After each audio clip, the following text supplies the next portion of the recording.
പ്രധാനമായിട്ടും നമ്മുടെ ഉദ്യോഗാർത്ഥികൾക്ക് സെൽഫ് പ്രിപ്പയർ ചെയ്യുന്ന കുറേ ആൾക്കാരുണ്ട്.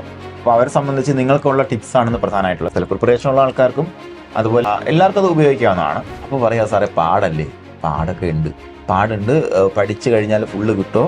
പഠിച്ചു കഴിഞ്ഞാൽ ഫുള്ള് കിട്ടുന്ന മേഖല തന്നെയാണ് നമ്മുടെ സാർ 50 മാർക്ക് ഇപ്പോൾ എല്ലാവർക്കും അറിയാം, ഇംഗ്ലീഷ്, മാത്സ്, മലയാളം ആ ഒരു 3 സബ്ജക്റ്റിലോട്ട് ഒതുങ്ങിയിരിക്കുകയാണ്.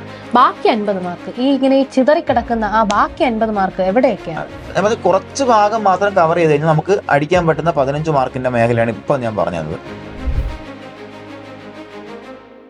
എല്ലാവർക്കും സഹകാരി റേസിലേക്ക് സ്വാഗതം. അപ്പൊ സാർ, നമ്മള് കഴിഞ്ഞ ദിവസം നമ്മൾ എല്ലാവർക്കും പറഞ്ഞു പഠിച്ചു തുടങ്ങണം, പെട്ടെന്ന് തന്നെ എല്ലാവരും പഠിച്ചു തുടങ്ങുക, ഇതുവരെ പഠിച്ചു തുടങ്ങിയില്ല എന്നൊക്കെ നമ്മൾ ചോദിച്ചു. അപ്പൊ നമ്മൾ അങ്ങോട്ട് ചോദിച്ചപ്പോൾ അവർ തിരിച്ച് നമ്മളടുത്ത് ഇങ്ങോട്ട് ചോദിക്കുന്നു സ്റ്റഡി പ്ലാൻ കൊടുക്കാൻ. ഓക്കെ, സ്റ്റഡി പ്ലാൻ എന്ന് പറയുമ്പോഴത്തേക്ക് നമ്മൾ ഒഫീഷ്യലായിട്ടുള്ള നമ്മുടെ സ്റ്റഡി പ്ലാൻ റിവീൽ ചെയ്യുന്നത് നമ്മുടെ വെബിനാർ സെഷനിൽ മാത്രമേ നമ്മൾ റിവീൽ ചെയ്യാറുള്ളൂ. അതൊരു കാര്യം. പ്രധാനമായിട്ടും നമ്മുടെ ഉദ്യോഗാർത്ഥികൾക്ക് സെൽഫ് പ്രിപ്പയർ ചെയ്യുന്ന കുറേ ആൾക്കാരുണ്ട്. അപ്പോൾ അവരെ സംബന്ധിച്ച് നിങ്ങൾക്കുള്ള ടിപ്സ് ആണെന്ന് പ്രധാനമായിട്ടുള്ള സെൽഫ് പ്രിപ്പറേഷൻ ഉള്ള ആൾക്കാർക്കും അതുപോലെ എല്ലാവർക്കും അത് ഉപയോഗിക്കാവുന്നതാണ്. അപ്പോൾ നമുക്ക് മാർക്കിന്റെ വെയിറ്റേജിന്റെ കാര്യങ്ങളാണ് നമ്മൾ നോക്കുന്നത്. സഹകാരി സംബന്ധിച്ച് പറയുമ്പോഴത്തേക്ക് നമ്മൾ ഈ മാർക്ക് വെയിറ്റേജ് നോക്കും. അതിനോടൊപ്പം നിങ്ങൾക്ക് എളുപ്പമായിട്ട് പഠിച്ചു തീർക്കാൻ പറ്റുന്ന ഭാഗങ്ങൾ ആദ്യം തരിക എന്നുള്ളൊരു കാര്യമുണ്ട്. പിന്നെ നിർബന്ധമായിട്ട് പഠിച്ചിരിക്കേണ്ട ഭാഗങ്ങൾ, അതായത് നമ്മൾ പ്രിലിംസ് ക്ലിയർ ആവണമെന്നുണ്ടെങ്കിൽ നിർബന്ധമായിട്ട് പഠിച്ചിരിക്കേണ്ട ഭാഗങ്ങൾ ആദ്യം തന്ന് റിവൈസ് ചെയ്യിക്കുന്ന അങ്ങനെയുള്ള സ്ട്രാറ്റജിയിലേക്കാണ് നമ്മൾ പോയിക്കൊണ്ടിരിക്കുന്നത്. അതിൽ നമുക്ക് എക്സാം സ്ട്രാറ്റജിന് ഏറ്റവും ഇമ്പോർട്ടൻ്റ് വരെയാണ്. പക്ഷെ എനിക്കിപ്പോൾ നിങ്ങളുടെ അടുത്ത് മാർക്കിന്റെ വെയിറ്റേജിനെ കുറിച്ച് പറയാനുള്ളത്, നിങ്ങൾക്ക് എല്ലാവർക്കും സിലബസ് എടുത്ത് നോക്കുമ്പോഴത്തേക്കും കാണാൻ പറ്റും അല്ലെ, എന്താണ് 50 മാർക്ക് എവിടെയാണ് കിടക്കുന്നത് കാണാൻ പറ്റും. അപ്പൊ പറയാ സാറേ പാടല്ലേ, പാടൊക്കെ ഉണ്ട്, പാടുണ്ട്, പഠിച്ചു കഴിഞ്ഞാൽ ഫുള്ള് കിട്ടുമോ? പഠിച്ചു കഴിഞ്ഞാൽ ഫുള്ള് കിട്ടുന്ന മേഖല തന്നെയാണ് നമ്മുടെ മാത്സ്, അതുപോലെ നമ്മുടെ ഇംഗ്ലീഷിന്റെ ഭാഗവും മലയാളത്തിന്റെ ഭാഗവും.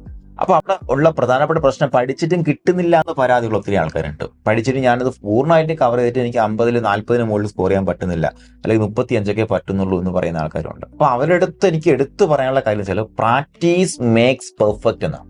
നമുക്കിപ്പോൾ മലയാളം ആണെന്നുണ്ടെങ്കിലും ഇംഗ്ലീഷ് ആണെന്നുണ്ടെങ്കിലും എസ്പെഷ്യലി മാത്സ് ആണെന്നുണ്ടെങ്കിലും നിങ്ങളൊരു പ്രോബ്ലം പഠിക്കുമ്പോഴത്തേക്കും അതിനെ ചെയ്യാനുള്ളൊരു 3-4 വഴികൾ നിങ്ങൾ മനസ്സിലാക്കി വെച്ചേക്കും. ഒരു പ്രിലിംസ് എക്സാം എന്ന് പറയുമ്പോൾ നമുക്ക് 1.25 മണിക്കൂറേ ഉള്ളൂ അല്ലേ മിസ്സേ? 1.25 മണിക്കൂർ. അപ്പോഴത്തേക്ക് എത്ര? 75 മിനിറ്റ് ആണ്. അതിൽ 20 ചോദ്യങ്ങൾ മാത്തമാറ്റിക്സ്. അപ്പൊ 20 ചോദ്യങ്ങൾക്ക് ഒരു ചോദ്യം 1 മിനിറ്റ് പോലും എടുക്കാനില്ല. ഉണ്ടോ? ഇല്ല. അപ്പൊ നമ്മളൊരു 30 to 40 സെക്കൻഡ്സിനുള്ളിൽ നമ്മൾ ആൻസർ കണ്ടെത്താനുള്ള വഴികൾ നമ്മൾ കൃത്യമായിട്ട് സാഹചര്യം വെച്ച് നോക്കുകയാണെങ്കിൽ മാത്സ് നിങ്ങൾ കൂടുതൽ വർക്ക്ഔട്ട് ചെയ്ത് നോക്കണം. കാര്യം ക്വസ്റ്റ്യൻ തന്നെ നല്ലൊരു ലെങ്ത് വരുന്നുണ്ട്. അതെ. അപ്പൊ അങ്ങനെ വരുമ്പോഴത്തേക്കും നിങ്ങൾ ആ ഒരു മെത്തേഡ്സ് എല്ലാം നമ്മളോടൊന്ന് പറഞ്ഞു തരും.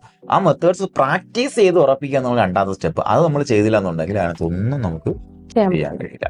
പിന്നെ നമുക്ക് ഈ ചോദ്യങ്ങളിലേക്ക് കടക്കുമ്പോഴത്തേക്ക് നിങ്ങൾക്ക് മനസ്സിലാക്കാൻ പറ്റും, ചില ചോദ്യങ്ങൾ കാണുമ്പോൾ നമുക്ക് നിങ്ങളെ എക്സ്പീരിയൻസ് ഉണ്ടെങ്കിൽ മാത്രമേ മനസ്സിലാക്കാൻ പറ്റത്തുള്ളൂ. അതിന്റെ പിറകെ എഴുതാൻ 3-4 മിനിറ്റ് പോകുള്ളൂ അല്ലെ?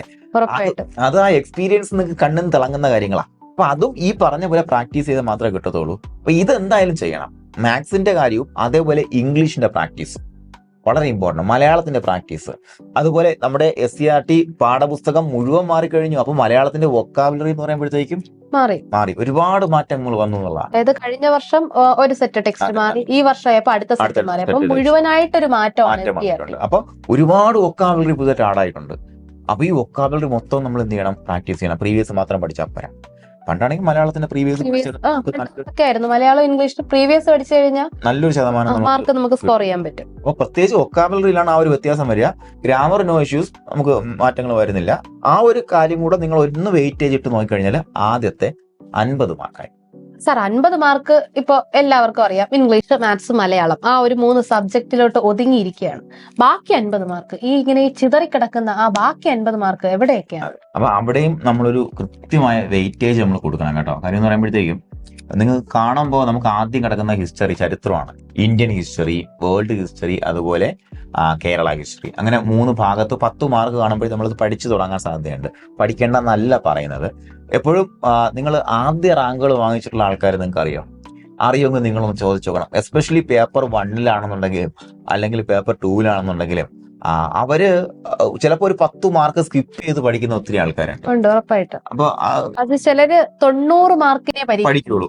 ആ 90 മാർക്കിനെ പഠിക്കുള്ളൂ, അതിനെ എഴുതത്തുള്ളൂ. കാര്യം എന്താ? ഈ 10 മാർക്കിന് അവന് വേണ്ടാന്ന് തീരുമാനിക്കുന്ന സ്ഥലത്തുള്ള ആ സമയം കൂടെ ഇവൻ എന്ത് ചെയ്യും? പഠിച്ച കാര്യം കൃത്യമായിട്ട് റിവൈസ് ചെയ്യാനും പ്രാക്ടീസ് ചെയ്യാനും ഉപയോഗിക്കും. അപ്പൊ അതാണ് ഒരു ഇന്റലിജന്റ് അപ്രോച്ച് എന്ന് പറയുമ്പോഴത്തേക്കും നമ്മുടെ ഡിഗ്രി ലെവൽ എക്സാമിനേഷനൊക്കെ നമ്മൾ എഴുതാൻ വേണ്ടി പോകുമ്പോൾ ഉണ്ടാകുന്ന ഒരു ബുദ്ധിപരമായ അപ്രോച്ച് അങ്ങനെയൊക്കെയാണ്. അപ്പൊ അങ്ങനെയുള്ള പുതിയ അപ്രോച്ച് അല്ല, പഴയ അപ്രോച്ച് തന്നെയാണ്. ചിലപ്പോൾ ഒരു ബിഗിനർ സംബന്ധിച്ച് ഇങ്ങനെയൊക്കെ ചെയ്യാവോ എന്നൊരു സംശയം ചിലപ്പോൾ തോന്നിയേക്കാം. പക്ഷേ നമുക്ക് ഹിസ്റ്ററിയെ സംബന്ധിച്ച് നമുക്ക് ഒരു 2-3 മാർക്ക് എങ്ങനെ പോയാലും കിട്ടും, നമുക്ക് സ്കോർ ചെയ്യാൻ പറ്റുന്നതാണ്. പറ്റും. അപ്പൊ നമ്മള് അവിടെ നോക്ക്, ഇത്രയും ഒരു വാസ്റ്റ് ഏരിയയാണ്. അതുപോലെ തന്നെ നമുക്ക് ജോഗ്രഫി എടുക്കുമ്പോൾ 5 മാർക്കേ ഉള്ളൂ. 5 മാർക്കിന് തന്നെ നമുക്ക് ഇന്ത്യൻ ജോഗ്രഫി പഠിക്കണം, വേൾഡ് ജോഗ്രഫി പഠിക്കണം. അതുപോലെ ജോഗ്രഫി പഠിക്കുമ്പോൾ തന്നെ ഇന്ത്യൻ ജോഗ്രഫി പഠിക്കണം, കേരള പഠിക്കണം, അതുപോലെ വേൾഡ് ജോഗ്രഫി. 5 മാർക്കാണുള്ളത്. പിന്നെ വരുന്ന ഭാഗങ്ങളാണ് നമുക്ക് സിവിക്സ്. നമുക്ക് വലിയ പ്രശ്നം വരത്തില്ല. നമുക്ക് കോൺസ്റ്റിറ്റ്യൂഷനുമായിട്ട് ബന്ധപ്പെടുത്തി നമുക്ക് വരുന്ന കുറെ ഭാഗങ്ങൾ അതിനകത്ത് വരുന്നുണ്ട്. അതുപോലെ പൊളിറ്റി, കോൺസ്റ്റിറ്റ്യൂഷൻ വലിയ പ്രശ്നം വരുന്നില്ല. നമുക്ക് പ്രീവിയസ് ആയിട്ട് ഇപ്പൊ നിലവിൽ ചോദിച്ചുകൊണ്ടിരിക്കുന്ന കുറെ ഭാഗങ്ങളുണ്ട്, അത് നമുക്ക് കൃത്യമായിട്ട് നോക്കാം. അതുപോലെ നമ്മുടെ എക്കണോമിക്സ് നിങ്ങൾ എല്ലാ ക്ലാസ്സും നിങ്ങൾ യൂട്യൂബിൽ സഹകാരിയുടെ കാണുന്നുണ്ടെന്ന് വിചാരിക്കുന്നു. ഉറപ്പായും കാണണം കേട്ടോ, നിങ്ങൾ യൂട്ടിലൈസ് ചെയ്യണം. നമ്മൾ കുറച്ച് ഭാഗം മാത്രം കവർ ചെയ്ത് കഴിഞ്ഞാൽ നമുക്ക് അടിക്കാൻ പറ്റുന്ന 15 മാർക്കിന്റെ മേഖലയാണ് ഇപ്പൊ ഞാൻ പറഞ്ഞത്. ഇനി നമുക്ക് വരുന്നത് ഐ.ടിയുടെ ഭാഗമാണ്. ഐ.ടിയുടെ ഭാഗവും ക്രിസ്പാണ്. നമുക്ക് ആ പറഞ്ഞിട്ടുള്ള പ്രധാനപ്പെട്ട ഭാഗങ്ങളായിട്ടുള്ള നമ്മുടെ ഹാർഡ്വെയർ ആവട്ടെ, സോഫ്റ്റ്വെയർ ആവട്ടെ, അതുപോലെ ഇന്റർനെറ്റ് ആവട്ടെ, അതുപോലെ നെറ്റ്വർക്ക് ആവട്ടെ, ഈ എല്ലാ മൊഡ്യൂൾസും നമുക്ക് അതിനകത്ത് 1 മാർക്ക് വീതം കൃത്യമായിട്ട് വരുന്ന രീതിയിലാണ് ഇത് അറേഞ്ച് ചെയ്തിരിക്കുന്നത്. അപ്പൊ അത് നമ്മൾ പഠിച്ചു തീർത്താലും നമുക്കത് സ്കോർ ചെയ്യാൻ പറ്റുന്ന രീതിയിൽ. എക്കണോമിക്സും ഐ.ടിയും അതിന്റെ ഒരു മേന്മ തന്നെ അതാണ്. കാരണം പഠിച്ചു കഴിഞ്ഞാൽ അവിടെ 10 മാർക്ക് നമ്മൾ സെക്യൂർ ആക്കി കഴിഞ്ഞു. പിന്നെ നമുക്ക് വരുന്ന ഭാഗമാണ് നമ്മുടെ സയൻസ് ആൻഡ് ടെക് കുറച്ച് വാസ്റ്റ് തന്നെയാണ്. എങ്കിലും നമുക്ക് കറണ്ട് അഫയേഴ്സ് റിലേറ്റഡ് ആയിട്ട് പഠിച്ചു വെച്ചാൽ നമുക്ക് പ്രധാനമായിട്ടും കറണ്ട് അഫയേഴ്സ് ആണ് അവിടെ മിക്കവാറും ക്വസ്റ്റ്യൻസ് കണ്ടുവരാറുള്ളത്. അതുപോലെ തന്നെയാണ് മറ്റേ ആർട്സ്, സ്പോർട്സ് ആ ഭാഗം. ആർട്സ് സ്പോർട്സിന്റെ ആളത് അവിടെ ഇരിപ്പുണ്ട്. ഓക്കെ, അപ്പൊ അവിടെ എന്ന് പറയുമ്പോഴത്തേക്കും അത് എൻറ്റയർലി മാഡം കറണ്ട് അഫയേഴ്സ് എടുക്കുന്നത് കൊണ്ട് തന്നെ കറണ്ട് അഫയേഴ്സുമായിട്ട് ബന്ധപ്പെട്ട ചോദ്യങ്ങളാണ്. നിങ്ങൾക്ക് പ്രീവിയസ് ഇയർ ക്വസ്റ്റ്യൻസ് പരിശോധിച്ച് മനസ്സിലാക്കാൻ പറ്റും. നമുക്ക് ആർട്സ്, സ്പോർട്സ്, ലിറ്ററേച്ചറുമായി ബന്ധപ്പെട്ട് വരും. പിന്നെ കുറച്ച് ഈ പറഞ്ഞ പോലെ സ്പോർട്സുമായി ബന്ധപ്പെടുത്തിയ വാക്കുകൾ അല്ലെ, അങ്ങനെയുള്ള കാര്യങ്ങളാണ് ചോദിക്കുന്നത്. അപ്പൊ അതും ആ 10 മാർക്കും നമ്മുടെ കയ്യിൽ ഒതുങ്ങും. വാക്കുകളും അതുപോലെ തന്നെ ട്രോഫികളും. ഇതൊക്കെ നമ്മൾ നോക്കിക്കഴിഞ്ഞാൽ നമുക്ക് അറിയാൻ പറ്റും റീസെന്റ് ആയിട്ട് പത്രത്തിലൊക്കെ വന്ന കാര്യങ്ങളാണ് ചോദ്യങ്ങളായിട്ട് വന്നുകൊണ്ടിരിക്കുന്നത്.